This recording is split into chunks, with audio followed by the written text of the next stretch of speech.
বিশ্ব রাজনীতির কেন্দ্রবিন্দুতে ফের আলোচনায় ডোনাল্ড ট্রাম্প ও উত্তর কোরিয়ার সর্বাধিনায়ক কিম জং উন।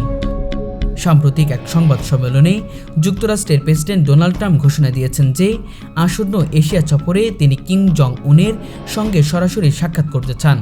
তার এই বক্তব্য আন্তর্জাতিক মহলে নতুন করে কৌতূহল ও জল্পনা তৈরি করেছে।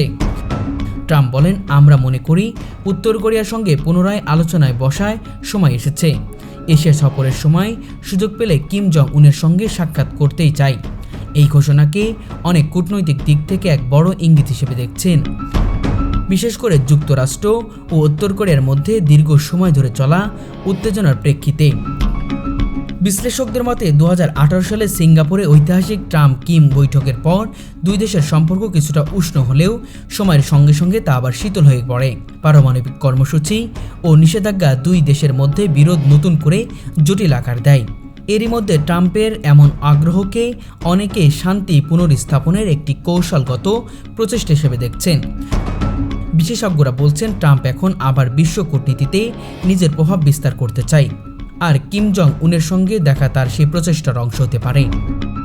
হোয়াইট হাউস সূত্র জানিয়েছে, ট্রাম্পের সফরসূচিতে দক্ষিণ কোরিয়া, জাপান ও চীন সহ বেশ কয়েকটি গুরুত্বপূর্ণ দেশ রয়েছে।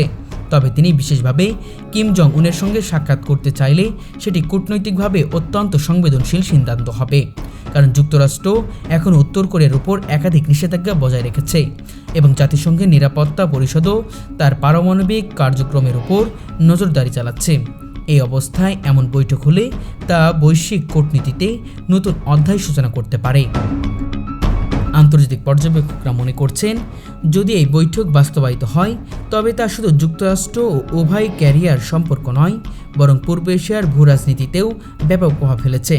দক্ষিণ কোরিয়া ও জাপান বিষয়টিকে ইতিবাচকভাবে দেখছে, কারণ এই আলোচনার মাধ্যমে আঞ্চলিক উত্তেজনা কিছুটা প্রশমিত হতে পারে। তবে চীন ও রাশিয়া বিষয়টিকে ভিন্ন চোখে দেখছে। তাদের মতে, ট্রাম্প এই সাক্ষাতের মাধ্যমে রাশিয়ার নিজেদের প্রভাব পুনঃপ্রতিষ্ঠার চেষ্টা চলছে।